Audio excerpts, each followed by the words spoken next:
جب تک تقدیر کی چکی نہیں گھومتی، تقدیر کا پانسا نہیں گھومتا، لوگوں کی قسمتیں نہیں بدلتی ہیں.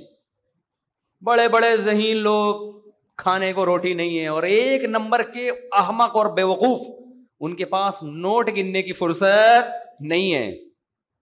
موٹیویشنل اسپیکر جو آپ کو بتا رہے ہوتے ہیں نا، جنہوں نے اتنا پیسہ کمایا، ایکچولی یوں، ان کو بتاؤ ساتھ وہ آدمی جو کامیاب ہوئے نا ان اسکلز کی بیس پہ. تو میں ایک کتاب لکھ رہا ہوں جس میں 7 لاکھ ایسے آدمی ڈالوں گا جن میں یہ اسکلز ان سے بھی زیادہ تھیں، مگر وہ فٹ پاتھوں پہ مرے ہیں بیچارے. ہوتا ہے نا 7، ابھی میرے پاس پڑھی ہوئی ہے کتاب، وہ 7 کامیاب آدمی، وہ کیا ہے، کامیاب لوگوں کی 7 علامتیں. تو جب تک اللہ کی چاہت نہیں ہوتی، آپ کے قسمت کا پانسا نہیں گھومتا، آپ سارا دن بیٹھ کے مکھیاں مارتے رہتے.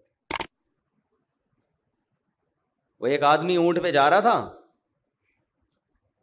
بہت مالدار آدمی، بزنس تھا اس کا، ایک چاول کا بورا یہاں رکھا ہوا ہے، ایک چاول کا بورا یہاں رکھا ہوا ہے، چاول کا بورا یہاں رکھا ہوا ہے، اور ایک بیلنس برابر کرنے کے لیے بجری کا بورا رکھا ہوا ہے یہاں پہ.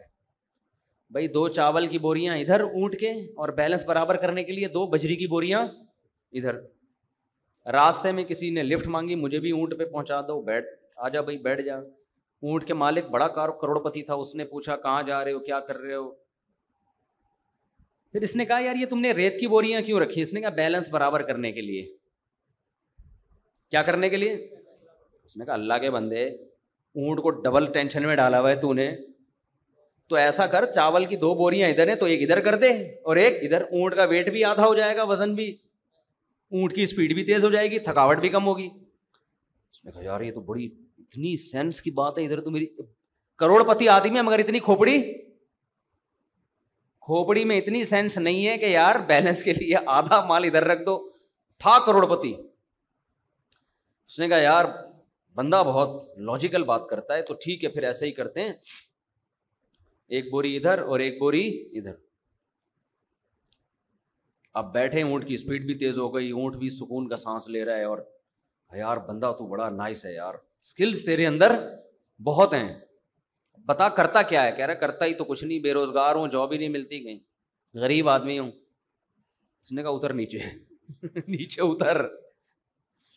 دوبارہ اس میں بوریاں میں، وہ جو بوری تھی نا اس میں ریت بھری، اور چاول کی ایک بوری کو دوبارہ ادھر کیا، اور پھر 2 بوریاں ریت کی ادھر کی، اور کہا اگر تیرے اندر اتنی ذہانت ہے اور اتنا عقل مند ہے تو غریب کیوں ہے بھائی؟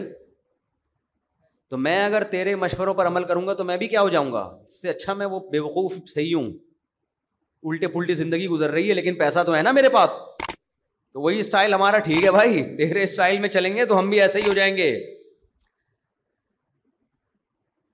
لو کان بالحیل الغنا لوجدتنی بنجور اقطار السماء تعلقی لكن من رزق الغنا حرم الحجا ضدان مفترقان ای تفرقی.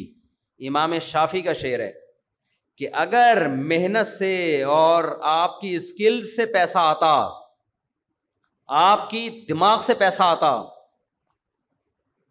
تو مجھے دیکھتے کہ میں محنت کرتے کرتے آسمان کے ستاروں تک پہنچ جاتا. لیکن ہم دیکھتے ہیں مر رزق الحجا حرم الغنا. اکثر یہ قاعدہ کلیہ نہیں ہے، مالدار لوگ پریشان ہو گئے ہمیں بیوقوف کہہ رہے ہیں، اکثر ہمیشہ ایسا نہیں ہوتا. کہتے ہیں جس کو عقل دی گئی اس سے پیسہ چھین لیا گیا. ضدانی مفترقانی ای تفرقی، ایک دوسرے کے لگتا ہے اپوزٹ ہے، یہ کبھی بھی جمع نہیں ہے. یہ شاعر تو ظاہر تھوڑا مبالغہ کرتے ہیں، ورنہ بڑے مالدار عقل مند صحابہ کے پاس بھی پیسہ تھا. حضرت عثمان تو بڑے ذہین تھے اور پیسے والے بھی تھے. یہ سمجھانے کے لیے. اور آگے کہتے ہیں کہ محنت پہ بھی ضروری نہیں ہے کہ نتیجہ مرتب ہو. اذا رأیت وَإِذَا سَمِعْتَ بِأَنَّ مَجْدُودًا حَوَا عُودًا فَأَثْمَرَ فِي يَدَيْهِ فَصَدِّقِي وَإِذَا سَمِعْتَ بِأَنَّ مَحْرُومًا أَتَى مَاءً لِيَشْرَبَهُ فَغَاضَ فَصَدِّقِي. کہتے ہیں اگر تو سننا کہ ایک آدمی خوش قسمت ہے، اس کے قسمت کے پاسے پلٹتے رہتے ہیں، محنت ڈھیلے کی نہیں کرتا، ایک دن اس نے ایک شاخ کو اپنے ہاتھ میں پکڑا، زمین میں دفن نہیں کیا، شاخ کو ہاتھ میں پکڑا، وہیں اس نے پھل دینا شروع کر دیا۔ اس نے کہا ایسے واقعات کی تصدیق کر دیا کر، خوش قسمتوں کے ساتھ ایسا بول لو نا یار۔ ہوتا ہے جب رزق مقدر میں ہوتا ہے نا تو درخت کو زمین میں لگانے کی بھی ضرورت نہیں ہوتی، شاخیں ہاتھوں میں ہی پھل دینا شروع کر دیتی ہیں۔ یہ تمثیلات ہیں شاعروں کی، کہیں اس پہ کلپ نہ بنا دیں کہ یہ مولوی صاحب پتہ نہیں کہاں کہاں کی پھینک رہے ہیں۔ سمجھانے کے لیے کہ خوش قسمتوں کے عجیب معاملہ ہوتا ہے، ہم نے اپنی آنکھوں سے دیکھے، جس کام میں ہاتھ ڈالو بنتا چلا جاتا ہے۔ اور آگے کہتے ہیں وَإِذَا سَمِعْتَ بِأَنَّ مَحْرُومًا أَتَىٰ، اگر پتہ چل جائے تجھے کہ کوئی محروم آدمی جس کو اللہ رزق نہیں دینا چاہتا، محروم رکھنا چاہتا ہے، رپورٹ سے پتہ چل رہا ہے، اس کے حالات سے پتہ چل رہا ہے، وہ تجھے کسی نے بتایا کہ اس کو دور کنواں بھرا ہوا نظر آیا پانی سے، اس نے کہا چلو رزق نہیں مل رہا، پانی تو ملے گا نا، اور پانی بھی کس میں ہے؟ کنویں میں، اور کنواں بھی کیا ہے؟ لبالب بھرا ہوا، پانی تو ملے گا نا۔ وہ چلتا ہوا پانی کے پاس آیا، پانی نے جیسے ہی اس کو دیکھا ڈڑپ نیچے چلا گیا پانی، بولے تجھے نہیں، تو نہیں پیے گا۔ تو شاعر نے کہا اس کی بھی تصدیق کر دیا کر، ایسا ہوتا ہے۔